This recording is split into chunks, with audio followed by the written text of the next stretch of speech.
皆さんこんにちは。カノンチャンネルのせーの、カノンです。今日は私のバイト時代のお話をしようと思います。多分私一度も言ったことがないから今回初になるんだけど、なぜ今回バイトの話を突然し始めようと思ったのかというと、この間卵を買いにスーパーに行った時、イギリスの卵ってちゃんと確認しないと卵割れてるんよね。そもそも日本のねプラスチックのパックと違って、イギリスの卵のパックって紙なんだよね。なんか再生紙みたいな感じで作られたやつ。スーパーに行った時、私はいつものように卵を割れてるかチェックをしていましたと。卵を開けた時に卵が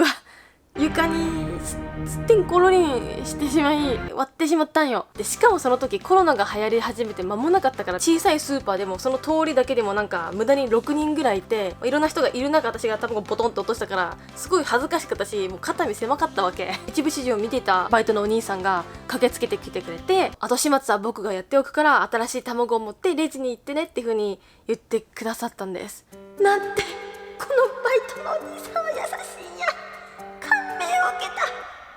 た。ああ、そういえば私もその昔バイトしてた時があって、いろいろ面白いお話がたくさんあるなっていうふうに思ったから、今日はそれをお話ししようと思います。それでは行きましょう。シュッシュッ。私が高校3年生の時にお寿司屋さんでバイトしました。一体どれぐらいの頻度でバイトしてたと思いますか？確か働いたのが半年ぐらいだったんだけど、今までの最高記録は月1っていうのがありますその2番目は月2っていうのがあるんだけど、だから月1回もらえる給料明細をもらった時に帰り道にバリッと開けてみるんだけど、初めて5桁切った数字を見たのはびっくりしたわ。時給800円で週末に入って、5時間ぐらい働いてたから、4000円みたいな。月2回入った日は8000円みたいなね。ミミズの涙、スズメの涙なんだけど、アメリカに行く留学の費用にしました。でそこ回転寿司だったんだけど、開店してからずっとレーンの上で回ってるお寿司っていうのが1回3時になったら廃棄されるんよ。でその廃棄作業を他の人たちがやってたから、私はもう横目でもったいないお寿司もったいないみたいな風によだれをね、垂らしてないけど心のよだれを垂らしながら見ていましたと。ある日お寿司を廃棄するターンがなんと私に来たんよ。うっしゃーみたいな。いや、おっしゃって別に廃棄するし、別にあれなんだけど、中には高い5、600円のお皿もあったりとかして、これ捨てるときもったいねえなってふうに思ったら、いや、これ今誰もいないよなと。だって今私後ろの厨房にいるし、店長は事務所の中にいるし、なんか今お客さんなんか1組ぐらいだし、お寿司握ってる職人さんは前の方でお客さんの目の前でいるからいないよなと。だったらお醤油はないからあれだけど、素材の味楽しむがてら食べちゃおうってことで、私がよっしゃいただきますって言って口パクって入れたんよ。そうしたらその瞬間にガラッドアが開いたんよね。事務所のドアが。それ店長だったんだけど、やべみたいな、口がモモンガみたいになってるし、やべもう終わってた、私クビだわと。なんだかんだお寿司のバイト、大変だけど美味しかった。美味しかったじゃなかった。5秒間ぐらいだったかな。もうずっと店長が私の顔見てるのこうやって真顔でそしたら5秒後ぐらいにドアガラって閉められたわ。めっちゃ見なかったことにされたみたいな。バレたことはちょっとまずいし食べるべきじゃないしね、ダメだよ。でもそれからはもう私がお寿司を廃棄するっていう声かけられることは一度もありませんでした。次のお話もまた同じお寿司屋さんなんだけど、そのお寿司屋さんではオーダーも取ってたりもしたけど、私がいつもやってたのはお寿司以外の、例えばデザートだとかお味噌汁だとか茶碗蒸しとか、そういうちょっとしたお惣菜コーナーで働いてたのね。それも裏ってわけじゃなくって、回る回転寿司の真ん中にキッチンがあったから、誰からでも見えるような場所にいたんだけど、ある日私の中学校の担任の先生がお寿司を食べてきたんです。また再会できたのがすっごい嬉しくって、その先生が確かあれはアサリのお味噌汁を頼んだんだけど、本来であればそのお味噌汁の具の数って、例えばアサリの数って決められてるんよ。ハマグリやったかな。消費期限ギリギリだったっていうこともあってね。でしかも今空いてるし、なんか他に全然オーダー来ないしってことで、茶碗いっぱいにハマグリを入れたんよ。で先生のところに届けに行ったら、俺ってカノンと、俺汁飲みたいんだけどな、おめえ多く入れたろみたいなち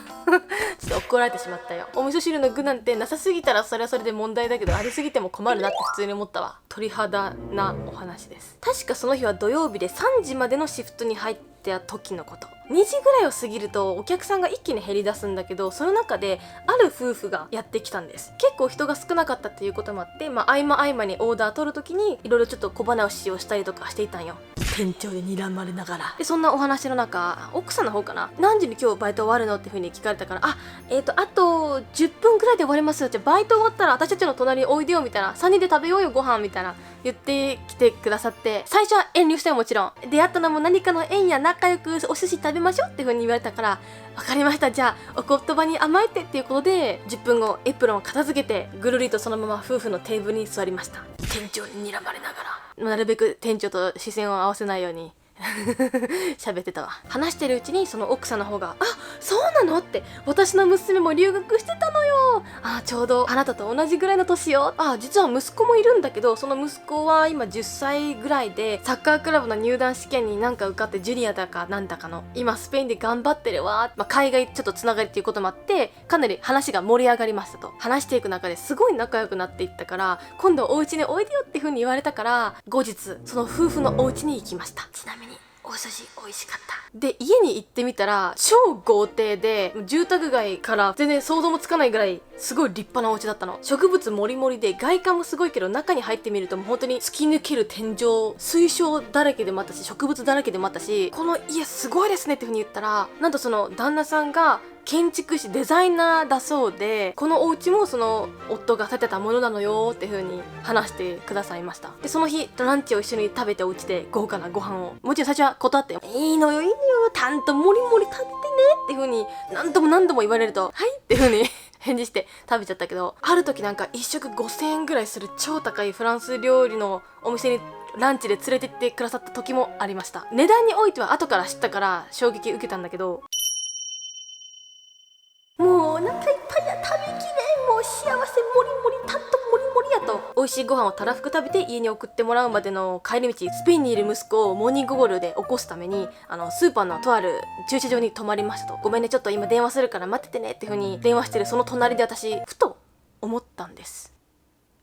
今思えばね、当時はそこまで思わなかったけど、娘さんと私を重ねたんだろうな。なぜこんな見ず知らずの小アッパみたいな私にいろいろよくしてくださったのかっていう、その理由がそれ一つで理解できた瞬間でもあったから。で、その1ヶ月後奥さんがスペインに行ってくるわってことで、その行ってからは連絡が徐々に途絶えていって、今どうなってるかわかんないっていう状況ではあるんだけど、いろいろよくしてくださった、いっぱい美味しいご飯食べたその家族の幸せと夢が叶うように祈っております。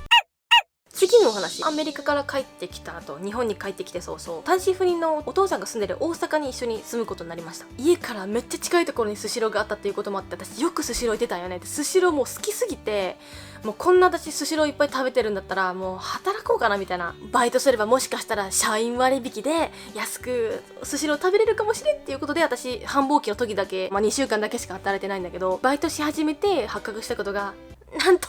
社割は社員にしか聞かないということで、私のお寿司愛がすごすぎて、本来であればキッチンで働きたかったんだけど、お寿司食べたりしないけど、そしたら店長に、いやー、あなたはキッチン向きではないわと、ホールで働きました。そんな中、私が働き始めた中ですごく衝撃に受けたことがあります。朝にシフトに入った時、一番最初に私がやり始めたことはエビの皮むきでした。そんな中、私と一緒にエビむきのお仕事に配属されたって、配属でもないけど女の子がいたんだけど、その子のむき方がもうね、めっちゃエビの殻ポンポンポンポン散らしてくるんよ。しまいには私のエプロンの上にも10個ぐらい、わざとじゃないかっていうぐらいポンポンポンポン飛ばしてくるんよ。パーンみたいな、ついたんだけどみたいな、エビの殻めっちゃ飛んでるんですけどっていう風に言ったら、普通エビの殻とかなんか飛ばしたら謝らないんですかって言ったら、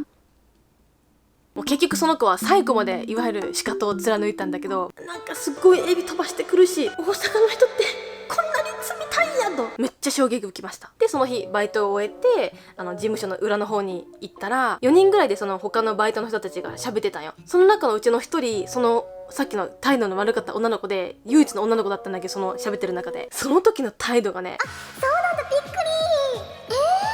そうなの、知らんかった。いや、関西弁だよ。ちょっと関西弁喋れないけど、まるまる何々してるから全然わか